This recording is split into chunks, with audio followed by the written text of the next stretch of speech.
Guys, I want to make this real simple for you. It doesn't matter who you are.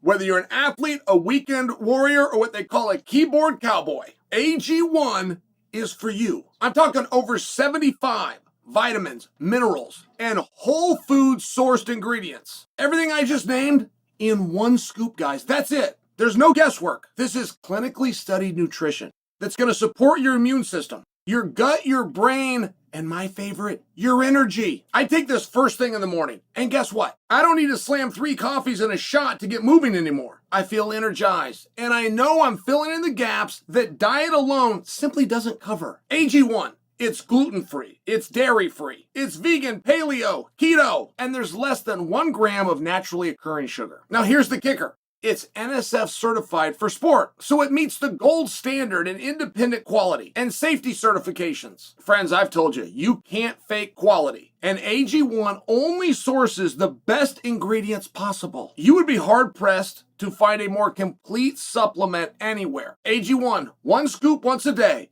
That's how the pros do it. Go to drinkag1.com/Chael. You're going to get a free welcome kit when you first subscribe. It includes AG1 travel packs and a free bottle of vitamin D. Thank you, AG1, for sponsoring today's video. Guys, I'm getting hit with the same question from you.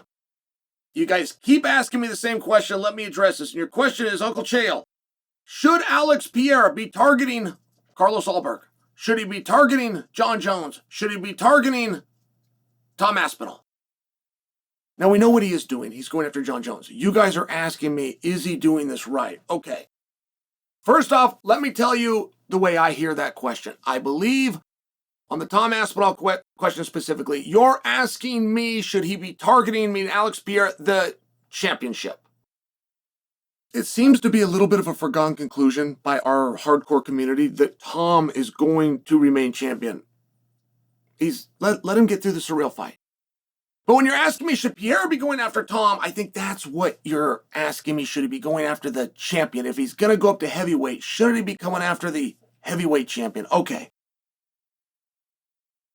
The number one thing that you do need to understand from this, if you're looking for the right answer, you're coming to the professor to hand you the right answer. The number one thing that Pereira should not do is nothing. The number one thing he should not do is sit and wait for his phone to ring and see who the UFC has chosen. I know within that answer the athlete finds a strength, but the athlete is not saying that because he's bumbling for words. He believes that's the correct answer. He is attempting to tell you a story, and the story he's attempting to tell you is I can beat anybody and I'm willing to prove it and I won't even pick the opponent. Let someone else decide. Bring your best forward. That's the story they're attempting to tell. It's just a dull story and there's nothing we can do with it. There's no headline. There's no back and forth. That's the problem with I'll fight anybody or I don't care who I fight. We now can't get a back and forth. No matter how good my Rolodex is, I cannot call anybody. I cannot call whoever they want to fight. I gotta have a name. So Pereira is doing it correctly, and he has chosen that he's going to go after Jon Jones.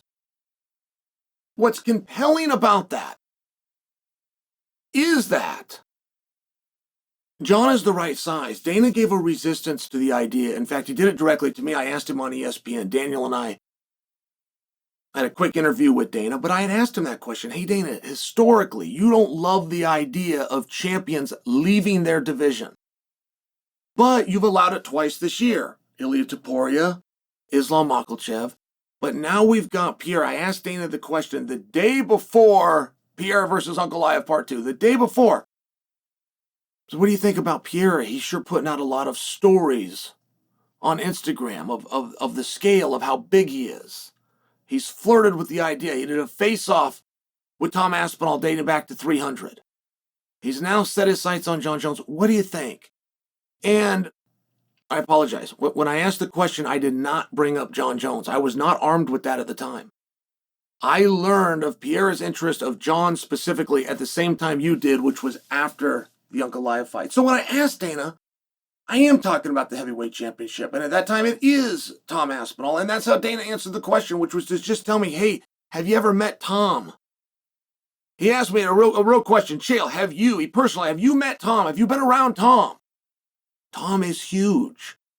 Tom is 260 plus pounds of muscle. And he's tall. He's taller than he looks on television. He just brought that up.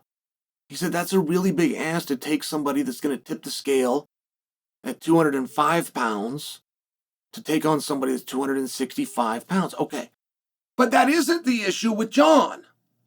Right? And I took Dana's question as very sincere. Now, a guy has the right to change his mind or give a different answer. I caught him a little bit off guard. But if I'm to take that as very sincere, the only discrepancy or the only reservation that Dana was went with is just these are two different animals. That isn't true with Jon. As a matter of fact, Pereira just walking around weighs more than Jon weighs when Jon trains and weighs him for a fight. Jon, at heavyweight, 2 different times now, has weighed 236 pounds. Pereira, according to his own Instagram, right this second, weighs 244 pounds. So it would just change that one reservation that Dana had. Now, why Jon? Why would those two fight? What would they be fighting for? We all understand the answer. They're fighting for all-time supremacy. They're fighting for legacy. They're fighting to settle the dispute of who the greatest is. But we've also never done a fight like that. We would get it. There's different times for different things. But if you're going to put that fight together, what do you do with Tom? It would seem if you have Jon Jones back, Jon Jones versus Tom would be the fight. It would seem if Pereira moved into heavyweight, champion versus champion, not champion versus former champion or champion versus contender. It would just seem. Now, what do you do with Carlos Ulberg? Pereira is doing nothing wrong by calling out Jon or being open to your guys' idea of Tom. I only suggesting for you, I don't love the idea of Tom. I don't love the idea as much as I do want to see Pereira compete for a heavyweight championship. I don't love it because I think it's premature. Tom has a fight. And if you all go, I love it, I love the idea, let's start talking Dana into it right now. Pereira versus Tom. Even if you want to go in the direction of Jon Jones versus Tom, I just feel you're premature. What happens? Let's say we all get behind it. Either idea. Pereira versus Tom. Jon versus Tom. We all get behind this idea. And 10 days from now, Ciryl Gane is your champion. It creates a very interesting thing. I feel very comfortable in telling you, and I'm never comfortable in telling you this. If DraftKings allowed me to bet this, I would bet this because I would get great odds and I would look very smart when it's done. I have a degree of confidence of telling you if Ciryl Gane is to capture the heavyweight championship over Tom Aspinall, that Ciryl Gane's next fight will be for the heavyweight championship against Tom Aspinall. I feel for everything and every wind that is blowing in the heavyweight division, it's important that Tom stay on top. He's the favorite to do so.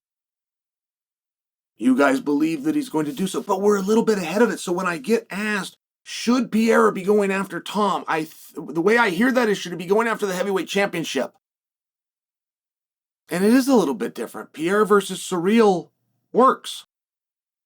And it would seemingly lessen the restraint that Dana has about, hey, put somebody your own size. Well, Ciryl would be a little bit heavier than Alex Pereira, but it would be just that. It would be a little bit.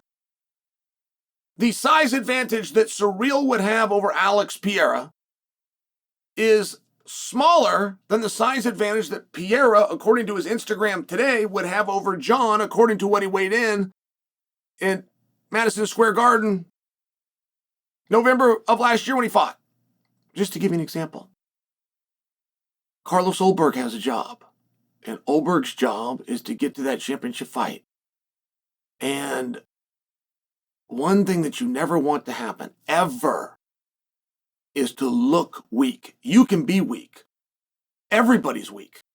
No fighter actually has power, but you need to give the perception of power.